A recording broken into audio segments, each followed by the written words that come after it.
In 1959, inside Alcatraz, a racist prisoner publicly humiliated Bumpy Johnson, and Bumpy stayed silent. 7 days later, one man left the cafeteria blind, and the entire prison changed overnight. If silence caused more fear than violence, who really held the power? In 1959, Alcatraz was sold to the American public as a finished solution. Government reports described discipline, routine, and control a prison where the nation's most dangerous men had finally been contained. On paper, violence had been defeated. Inside the walls, it had only been delayed. Violence did not disappear on the rock. It slowed down, adapted, and learned where attention weakened. Instead of riots and open fights, it moved through daily routines, appearing in moments too small to justify reports, but frequent enough to shape behavior. Alcatraz was designed to erase individuality. Uniforms replaced names, routines replaced choice, and silence replaced argument. Yet power never vanished. It relocated to cafeterias, shower lines, and narrow concrete corridors where guards could not see everything at once. When Bumpy Johnson arrived years earlier, he did not enter as an unknown inmate. His reputation had already been built in Harlem and reinforced by decades of survival. By the late 1950s, his name no longer needed explanation. Men recognized it before they ever spoke to him. By 1959, Johnson was 54 years old. In prison age usually meant decline, a slow slide into irrelevance in a system ruled by strength and speed. Johnson did not behave like a man trying to outrun time. He moved deliberately, spoke little, and never rushed decisions. That restraint mattered. Guards remembered inmates who caused noise, but they watched closely those who did not. On the rock, silence often carried more weight than aggression. Alcatraz housed killers, armed robbers, and lifers who measured time in decades instead of years. Many had nothing left to lose. Even among them, conversations lowered when Johnson passed. Not out of admiration, but out of calculation. In prison, misreading another man could follow you for years. Johnson was difficult to read, and that uncertainty unsettled people. He did not posture, threaten, or seek dominance. He observed. The rock rewarded predictability. Inmates who erupted without warning were isolated and removed from circulation. Those who understood timing lasted longer. Johnson had learned that lesson long before the island tried to teach it. Official records from 1959 described Alcatraz as stable. Incident logs showed fewer disruptions, particularly during meals. Administrators cited procedure as proof the system worked. What the paperwork did not capture was how intimidation had replaced open violence. Former inmates would later describe a different reality. Harassment stayed just below punishment, carefully measured. Food was taken without punches, shoves passed off as accidents, insults whispered where guards could not hear. These moments rarely appeared in reports, but they defined daily life. They taught inmates who could push and who would absorb it. Silence became a testing ground rather than an absence. Race did not disappear inside Alcatraz. It compressed under concrete and steel, intensifying rather than dissolving. In tight spaces, pressure behaved differently, and certain inmates learned where authority quietly tolerated abuse. Some men tested boundaries cautiously. Others pushed constantly, trusting size, reputation, and the belief that nothing would happen. They mistook restraint for fear and patience for weakness. Johnson did not challenge that belief publicly. He studied the system instead.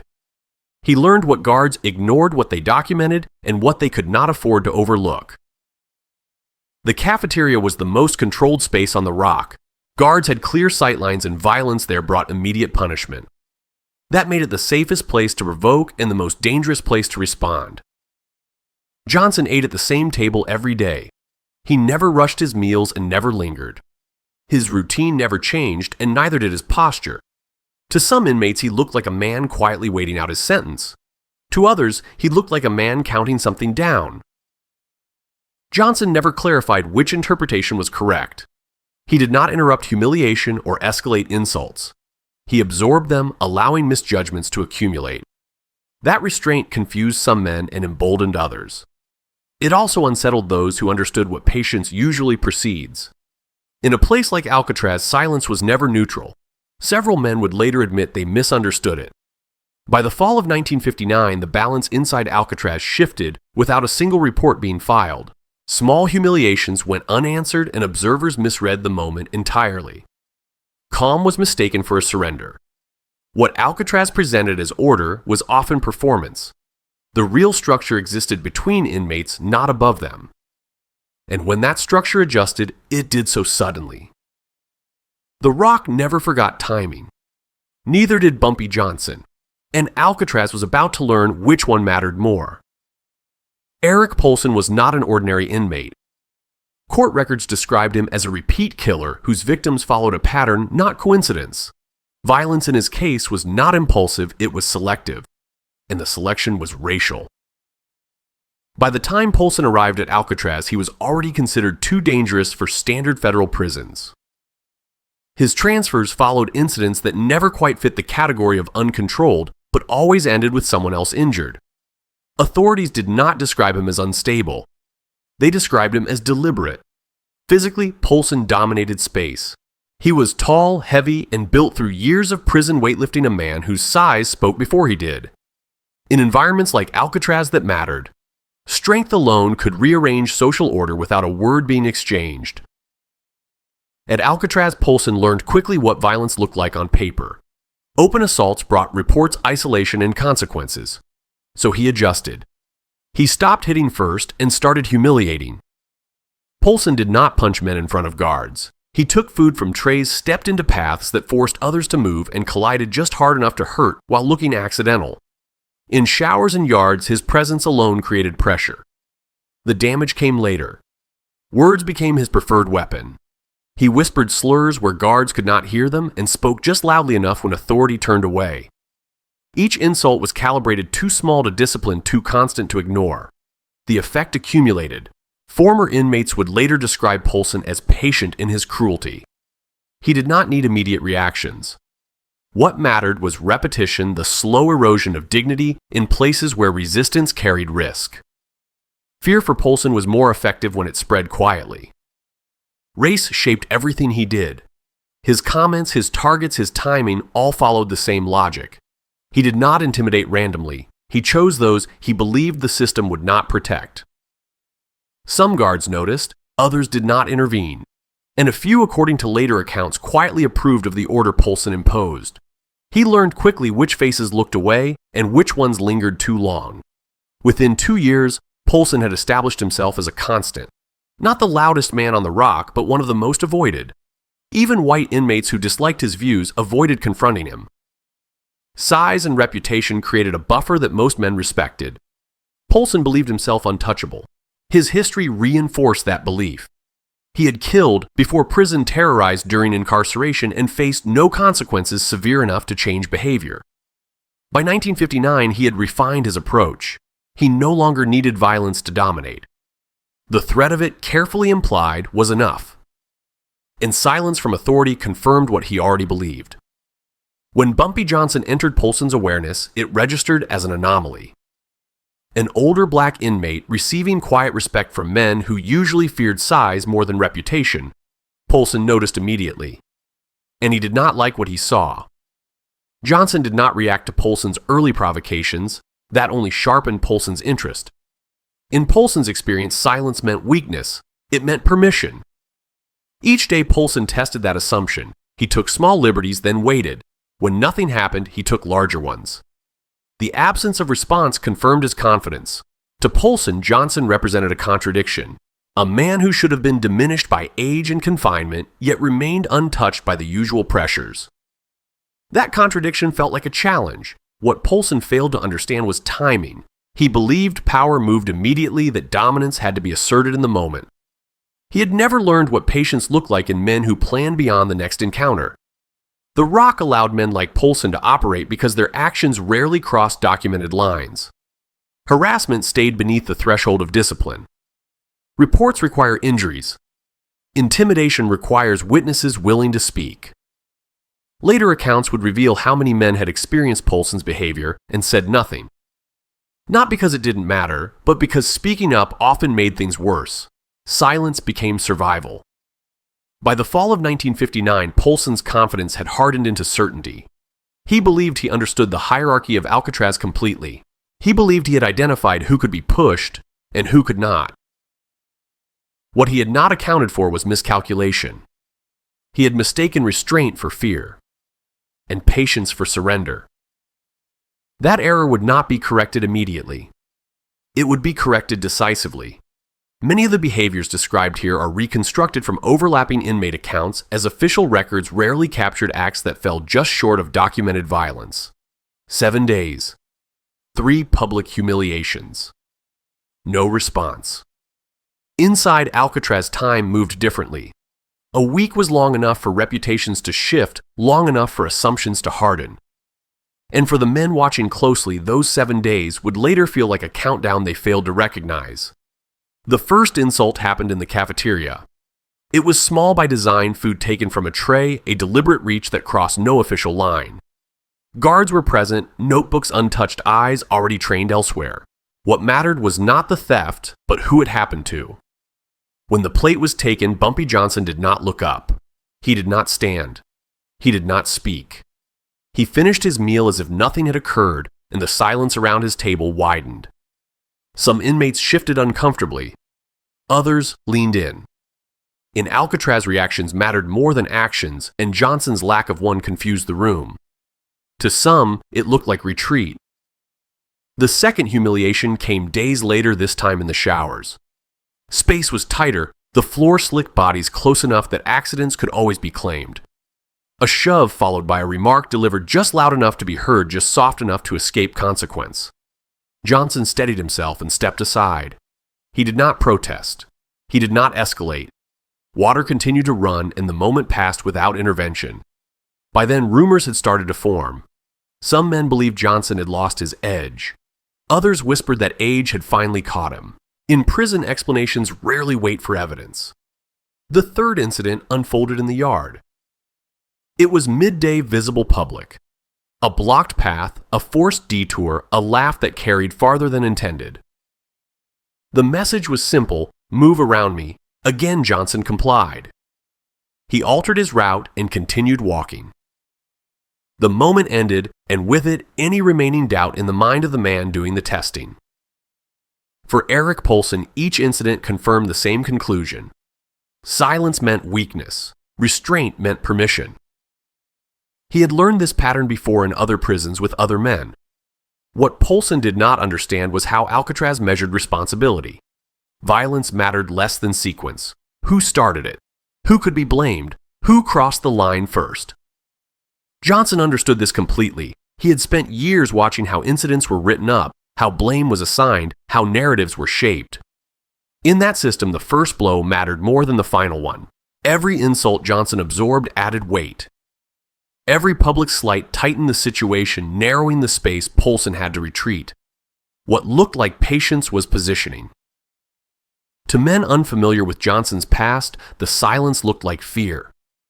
To men who had survived Harlem, it looked like planning. That distinction mattered, but not everyone saw it in time. By the fourth day, conversations around cell blocks changed tone. Some inmates began warning Polson quietly. Others told him to leave it alone. Polson dismissed them. He believed he had already won. 3 tests. 3 non-responses. In his experience, that was the end of the equation. Johnson said nothing. He did not correct the misunderstanding. He allowed it to settle. Later witnesses would recall seeing Johnson that week, moving slower than usual, more deliberate. He listened more than he spoke. When asked directly why he had not responded, he gave no explanation. One inmate would later remember a brief exchange in a corridor. A simple smile. A calm remark that the situation would resolve itself. At the time, it sounded like dismissal. In reality, it was calculation. Alcatraz did not reward emotion, it punished it. Men who reacted too quickly often disappeared into isolation, their stories rewritten by official language. Johnson had no interest in being written up as the aggressor. By the 6th day, Polson's behavior grew more confident. His remarks became louder, his movements more obvious. He believed the boundary had already collapsed. Johnson let him believe that. The Rock, as inmates would later describe it, had a way of exposing misunderstandings brutally. Patterns that looked stable would break all at once. Pressure accumulated quietly, then released without warning. By the 7th day, the room had shifted. The silence no longer felt empty. It felt loaded. Several men would later admit they misread that week entirely. They thought Johnson was yielding ground. They thought he was retreating into age and irrelevance. What they were watching was not surrender. It was allowance. Each humiliation was a length of rope, and Polson pulled every inch himself. When the week ended, nothing appeared different on paper. No reports, no incidents, no warnings issued. But the conditions had changed completely. The first move had already been made. It just didn't look like one yet.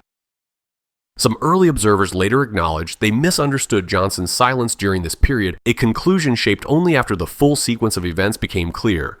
Robert Jackson did not belong to anyone. He had no reputation, no alliances, and no name that carried weight inside Alcatraz. He was young, quiet, and usually ate alone, a paperback resting on his tray like a temporary exit from the room. Books were tolerated on the rock because they kept men occupied. Eyes stayed down, hands stayed busy, and guards interpreted that as order. For others, it meant distraction, and distraction was often mistaken for permission. Jackson read slowly, not out of pleasure, but necessity. Reading allowed him to disappear in a place that punished visibility. In prison, disappearing was not weakness, it was survival. Eric Polson noticed him quickly, not because Jackson mattered, but because Polson measured rooms by vulnerability. Men who didn't look up were easier to move through, easier to test. The cafeteria ran on precision. Fixed schedules, fixed seating, and guards positioned for maximum visibility created the illusion of safety. It was the last place violence was supposed to happen. That made it ideal. If something occurred there, it could not be denied, only minimized. The room was designed to absorb disruption without acknowledging it. Polson approached from behind without announcing himself. He did not rush or posture, only closed the distance with practiced calm. The act itself was already decided. The book struck the side of Jackson's head with a flat, humiliating sound. Not hard enough to knock him down, not sharp enough to draw blood. Just enough to be unmistakable. The room reacted before Jackson did. A brief pause spread across the tables, followed by uneven laughter as men tested whether it was safe to respond. In Alcatraz, reactions were always negotiated. Jackson froze, his hands still resting on the table as the book slid out of reach. He did not shout and he did not stand. The moment passed through him without resistance. Polson kept walking. No follow-up, no explanation, no acknowledgement of what he had done. The act was complete the moment Jackson failed to respond. Guards glanced over and saw nothing actionable. No fight, no visible injury, no reason to intervene. The incident slipped neatly into the category of things that technically did not happen. Everyone understood that it had. The book turned reading into a liability and Jackson into a signal. It announced that protection had limits even in the most controlled room on the island. This was no longer harassment contained between equals. It was a public demonstration meant to be witnessed. The message was not for Jackson alone. Bumpy Johnson saw the strike. He did not react. He finished his meal at the same pace as always without glancing toward Polson or Jackson. His posture did not change, and neither did his routine. The silence landed heavily. To many watching, that silence settled the matter. If Johnson would not respond after a young man had been targeted so openly, then the hierarchy was fixed. Calm was mistaken for surrender. That assumption spread quickly through the cell blocks. Men recalibrated expectations, conversations shifted, and conclusions formed without being spoken.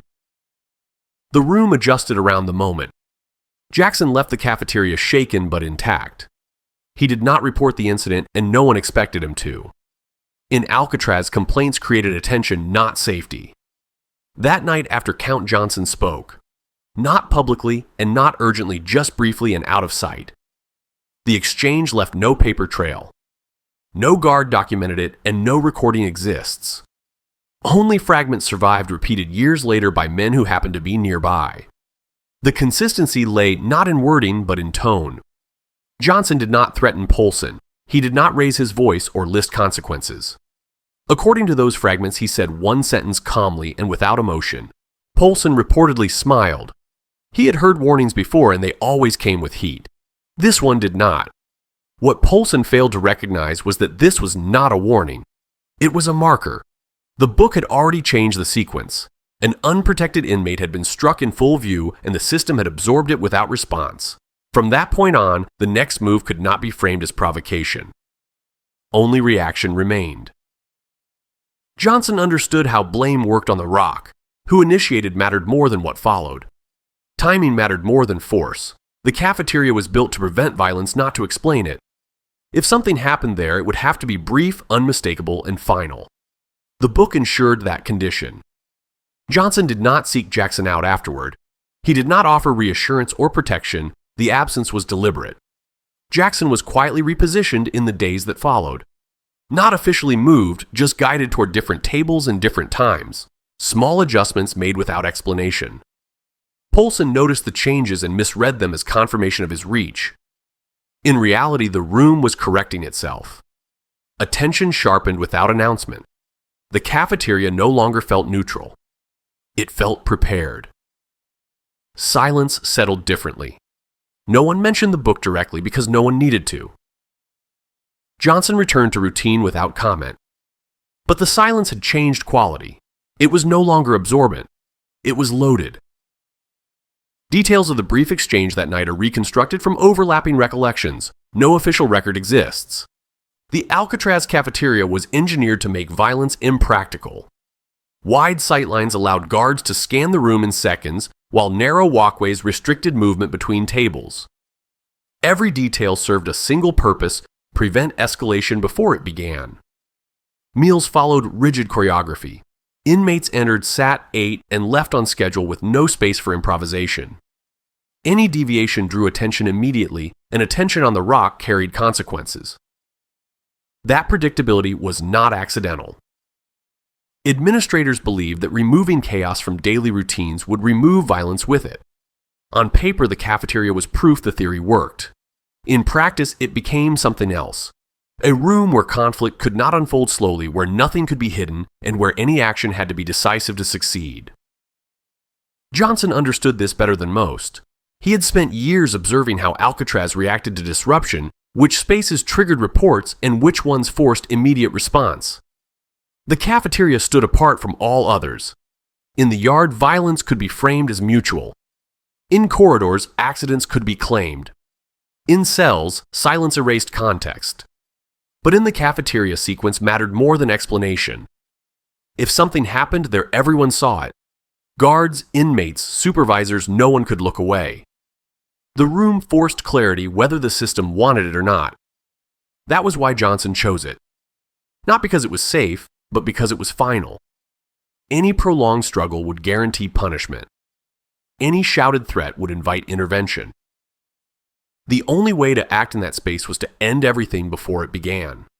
Johnson understood the margin. Seconds, not minutes. Movement, not emotion.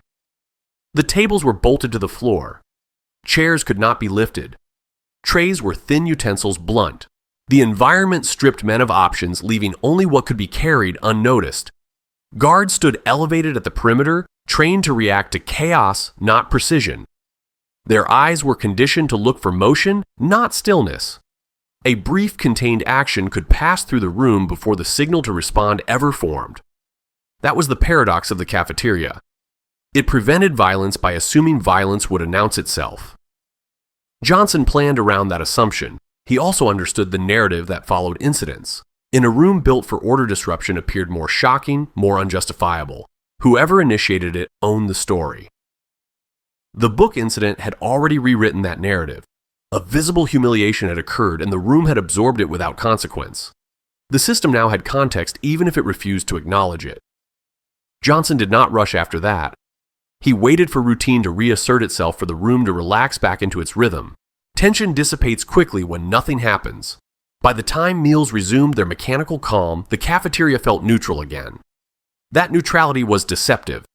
Johnson returned to his table as always. Same posture, same pace, same silence. Consistency mattered because it disarmed expectation. Men watched him more closely now. Some expected confrontation, others expected nothing at all. That uncertainty spread across the room. Poulsen interpreted the setting differently. He believed the cafeteria limited Johnson, not him. A controlled room meant controlled outcomes. He misjudged the design. Control did not eliminate power, it concentrated it.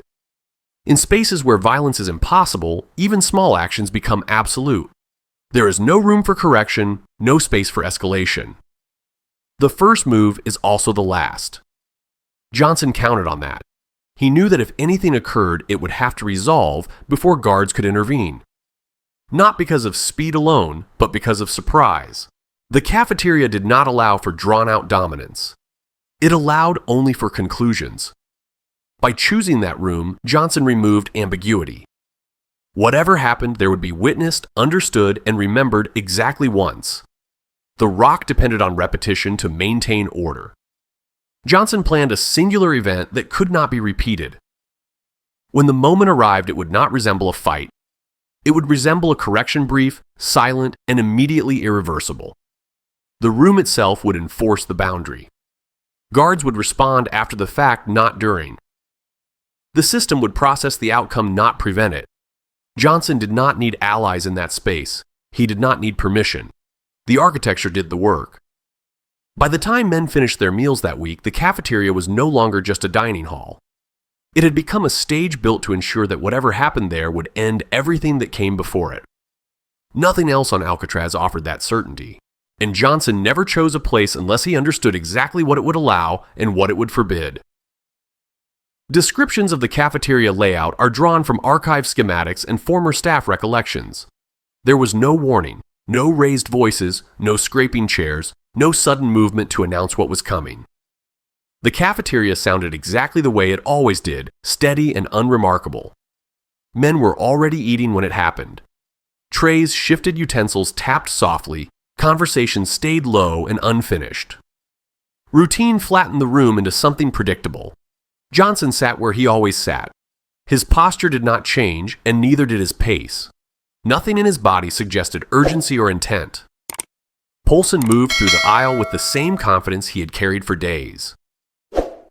He had crossed this room many times without resistance. The space had rewarded that certainty.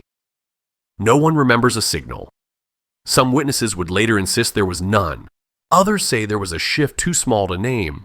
What everyone agrees on is what did not happen. There was no running, no shouting, no struggle that unfolded across the floor. Nothing expanded beyond a single point. Johnson moved once. It was not frantic and it was not slow. It was precise, contained, and finished before most eyes adjusted. The first cut ended the moment before it could become something else. It did not announce itself with drama. It simply interrupted the sequence. The second cut followed immediately. There was no pause, no hesitation, no attempt to correct or escalate. The action closed as quickly as it opened. Poulsen remained upright for a fraction of a second. His body had not yet processed what had changed. That pause was the longest part of the entire event. Then the stillness arrived. It moved faster than sound. Conversation stopped mid-word and trays froze in mid-motion. What stood out was not what Johnson did next.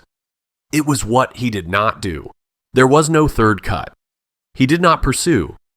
He did not repeat the motion. The absence of continuation defined the act. Poulsen went down without spectacle. Not violently, not theatrically. He simply could not remain standing. Only then did the guards react. Their training responded to collapse, not movement. Whistles cut through the room after everything was already finished. Commands followed sharp and procedural. The cafeteria filled with response, not panic. Control returned faster than it had left. Johnson stepped back immediately. His hands were visible, his body already compliant. There was no resistance to manage. Guards moved past him toward Poulsen, their focus locked onto containment and medical response. Johnson no longer mattered to the moment. Blood was present, but it was not what people remembered. No one described chaos. The room registered consequence, not spectacle. Inmates were cleared quickly. Meals ended early without explanation or argument. The cafeteria emptied under routine command. By the time isolation protocols activated, the incident had already passed into memory. Whatever had happened was no longer happening. That distinction mattered. Later officials struggled to measure it. Some witnesses said 3 seconds, others said 4. No one claimed more than that. The duration was too short to dispute. The difference between accounts came down to perception, not fact. The speed confused investigators. There was no documented buildup, no warning indicators in reports. The system had nothing to explain.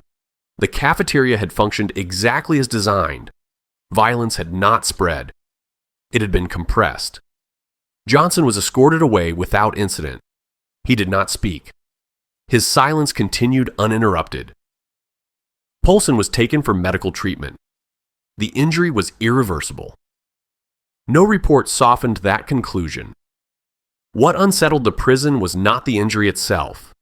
It was how contained the moment had been. Nothing spilled outward. No witnesses reported yelling. No one described disorder. The room returned to silence almost immediately. Administrators reviewed procedures. They reviewed the layout. Nothing had failed. That realization carried weight. The system had not broken down. It had been used. In the days that followed, behavior changed. Insults disappeared. Casual collisions stopped. Men avoided eye contact not with Johnson but with each other. The recalibration was quiet and complete. No one needed instruction. The lesson traveled faster than paperwork. It moved through glances and absences. It required no explanation. Johnson did not become louder afterward. He became quieter. His routine did not change. That consistency reinforced the message. The event did not repeat itself. It did not need to. What ended in those seconds was not a conflict. It was a misunderstanding. Power had been misread. Polson believed dominance required constant assertion. Johnson demonstrated that it required timing. One moment precisely chosen. The absence of a third cut defined intent. This was not loss of control. It was control exercised once. And on the rock, once was enough. Witness estimates of the incident's duration vary slightly, but all place it under 4 seconds. The investigation began the way it always did. Forms were open statements requested timelines reconstructed. On paper, the process looked neutral and thorough. In reality, no one was searching for new questions. The answers were already understood. The investigation existed to formalize what had been informally known for months. Polson's file was pulled first. It was thick, older than most, and marked by repetition rather than surprise. Transfers incidents warnings that never quite rose to the level of intervention. Nothing in it shocked anyone. What stood out was how long the pattern had been allowed to continue. Administrators focused on sequence. Who initiated? Who responded? Who could be assigned responsibility without reopening old failures? The cafeteria incident fit neatly into that framework. An inmate with documented behavioral history had been injured after a visible escalation. The order of events mattered more than the event itself. Witness interviews followed. Men described the same thing with slightly different words. No shouting, no prolonged struggle. A moment that ended before it could spread. The consistency was inconvenient. It left little room to reframe what had happened as chaos or mutual violence. Johnson's name appeared throughout the statements, not as an instigator, but as a constant. A fixed point others reacted around. Guards described him as compliant. Inmates described him as quiet. No one described him as unpredictable. That mattered. In investigations like this, predictability often carried more weight than morality. Attention returned to Polson's history. Prior behavior, prior targets, prior tolerance from the system. The file did not accuse, but it implied responsibility through accumulation. Race entered the discussion indirectly. Not as a motive, not as an accusation, but as a recurring detail no one could ignore. It appeared in patterns, not conclusions. The investigation did not name systemic failure. It did not need to. The record spoke without saying so. Administrators framed the outcome carefully.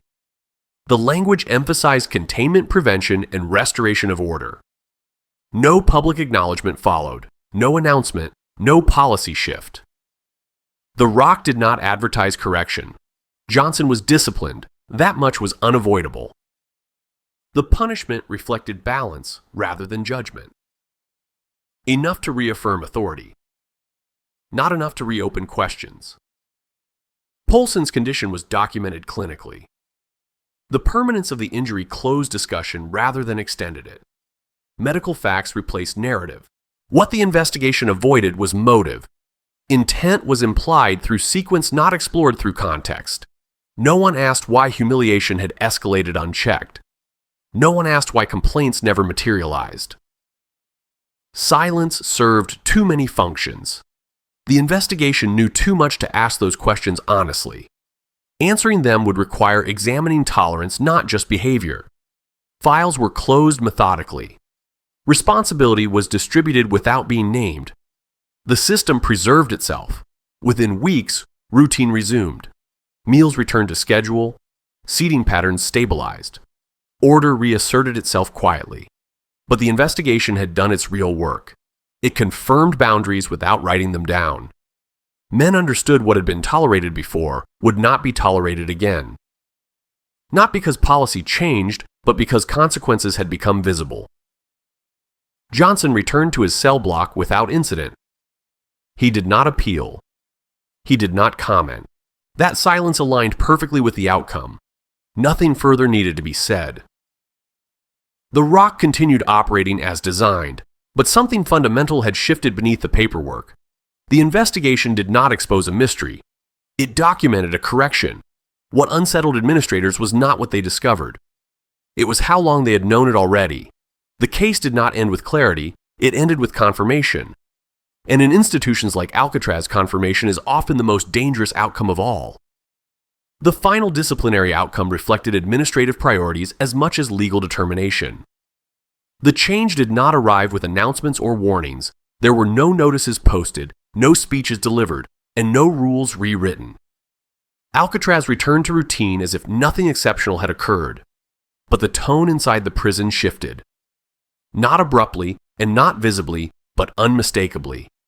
The air felt tighter, as if behavior itself had been recalibrated. The language changed first. Racial slurs disappeared from showers and corridors without explanation. Conversations shortened and men chose their words with care. It was not fear that produced the adjustment. It was recognition. A shared understanding that something had been clarified. Casual harassment stopped. Accidental collisions vanished from narrow hallways and hands no longer reached for the wrong tray. What had once been tolerated simply ceased. Nothing dramatic replaced those behaviors. There were no apologies, no confrontations, no follow-up incidents. The absence itself carried meaning. Johnson returned to his cell block without ceremony. No escort lingered and no guard offered commentary. He was processed and placed back into routine. He did not speak about what had happened. He did not correct rumors or confirm stories.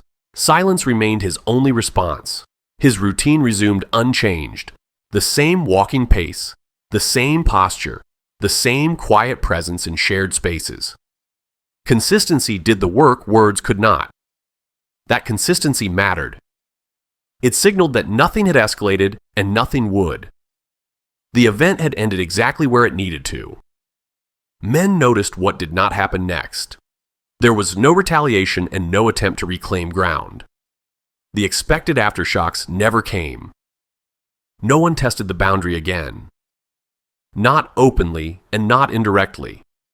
The Rock had learned where the line stood. Johnson did not become a symbol in any official sense. No guard used his name as a warning, and no report cited the incident as precedent. Authority remained impersonal. Among inmates, however, the lesson circulated quietly. It moved through absence rather than repetition. Avoidance replaced explanation. Men adjusted their seating without discussion. Paths through corridors changed subtly, and proximity was recalculated instinctively. The prison reorganized itself without instruction. What shifted was not hierarchy. It was conduct. Power expressed itself through restraint rather than assertion. The prison settled into a new equilibrium, not enforced and not declared but accepted. Order held without reinforcement. Silence regained function. It stopped being a testing ground and became a signal of closure. The tension that once invited misreading dissipated. Inmates who once watched confrontations closely now looked away. There was nothing left to interpret. Ambiguity no longer offered leverage. The cafeteria returned to its intended role. Meals became mechanical again, stripped of subtext and anticipation. No one lingered longer than necessary. Johnson remained unapproachable not because of threat, but because of clarity. There was nothing to provoke and nothing to misunderstand. His presence no longer invited calculation. Guards noticed the calm. They logged fewer disruptions and fewer informal complaints. The reduction required no explanation. They did not attribute the change to a single cause. They did not need to. The system prefers outcomes without narratives. Order reasserted itself without maintenance. That distinction mattered. In institutions like Alcatraz, peace usually requires constant pressure. This version did not. The absence of further violence carried more authority than violence ever could. It confirmed the boundary without restating it. Johnson aged quietly after that. He did not accumulate influence or distribute it. He simply occupied space without disturbance. Men who arrived later inherited the atmosphere without knowing its origin. They learned the limits without being taught. The lesson arrived pre-installed. Stories, when told, were brief. Details varied, but conclusions did not. The silence after became the story. What remained consistent was what no longer happened. The Rock did not need another example. It had already absorbed the message. Power once clarified rarely needs repetition. Its absence becomes instruction. And Alcatraz continued not reformed or corrected, but adjusted by what followed and what did not. Behavioral changes described here are inferred from collective recollections rather than formal statistics. The story did not stay on Alcatraz. It left quietly folded into transport schedules and exchanged in low voices between men who understood when to speak and when not to. No one needed to embellish it because exaggeration would have weakened what already felt complete. Prisons move men constantly. Buses arrive, chains clink, paperwork follows days later. Stories, however, move ahead of all that arriving before names are learned and before routines settle. The version that traveled was restrained.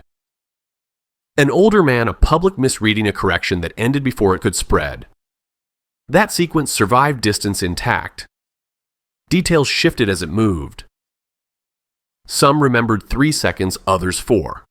The disagreement never extended beyond that. What mattered was not how much force was used. It was how little was needed. The ending arrived before interpretation had time to form. Men carried the story without announcing it. They waited until the rhythm of a new place revealed itself, then mentioned it casually as if referencing weather rather than warning. That tone gave it credibility. The lesson did not arrive as instruction. It arrived as orientation. Silence could mean preparation, not retreat. In other federal prisons, the architecture felt familiar. Cafeterias still forced visibility corridors, still compressed movement yards, still encouraged misreading. The story fit those spaces without adjustment. Men who had never seen Johnson understood him anyway. They recognized the type immediately: the man who did not rush, did not posture, and did not correct misunderstandings until timing demanded it. Age in that context read as discipline rather than decline. The legend did not inflate with repetition. It stabilized. Each retelling shaved off excess until only the structure remained. An insult allowed. A system watching. A response delivered once. Nothing after. Johnson's age became essential to the meaning. Not because it limited him, but because it contradicted expectation. In places ruled by youth and strength, restraint unsettled assumptions. The absence of celebration mattered. No victory speech followed, no dominance asserted. That restraint kept the story believable. Legends that rely on triumph rarely survive inside prisons. This one endured because it described consequence, not conquest. It matched how power actually moved. What lingered was the ending. No retaliation, no chain reaction, no echo. Order adjusted and held. Men understood that outcome instinctively. It mirrored their experience more accurately than heroics ever could. Control once clarified rarely needs repetition. Those who told the story did not praise violence. They emphasized what was missing. The third strike never came. That absence reframed everything. It marked the act as decision rather than impulse. The distinction carried authority. Over time, the story loosened its connection to Johnson's name. It became a template rather than a biography. Different prisons, different men, same lesson. Silence acquired definition. Not emptiness, but deferred warning. A pause that meant calculation. The story functioned as instruction without enforcement. No rulebook referenced it, and no guard needed to. Behavior adjusted ahead of conflict. Administrators never addressed the story publicly. They could not without acknowledging what paperwork avoided. Some things operate better without recognition. Johnson himself never corrected the legend. He never expanded it or claimed ownership. That omission strengthened its reach. As years passed, his relevance faded. The lesson did not. It lived in glances and seating choices in moments when men decided not to test something they could not see. Legends survive when they explain the environment efficiently. This one did. It clarified where power actually resided. It did not promise justice. It offered predictability. And in prison, predictability is often the closest thing to order. The spread of this account is inferred from overlapping recollections of former inmates across multiple federal facilities. No new sentence followed October 23, 1959. There were no policy revisions, no public statements, no institutional self-examination. Officially, Alcatraz continued as it had before. Unofficially, conduct inside the prison changed. In enclosed systems, behavior is often the most reliable record of consequence. This account is not presented to romanticize violence. It exists to document what occurs when formal authority declines to intervene and informal power fills the vacuum. In such environments, order is not restored through justice, but through correction. That correction was brief, contained, and never repeated. What mattered was not the act itself, but its aftermath. Harassment ended, provocations ceased. Certain behaviors vanished without instruction. Those absences carried more authority than any written finding. They marked the point where the system adjusted without admitting it had failed. If this file caused you to pause, it should not be the last one you open. Many truths are never preserved in verdicts, press releases, or official histories. They survive in the patterns that disappear afterward. And we continue to document those patterns. Subscribe to this channel to access more closed files like this one. Because some histories are never announced, they are only noticed when silence replaces what once felt inevitable. And the final question remains unresolved. If you had been in that cafeteria that day, would you have intervened, or would you have trusted silence to decide for you?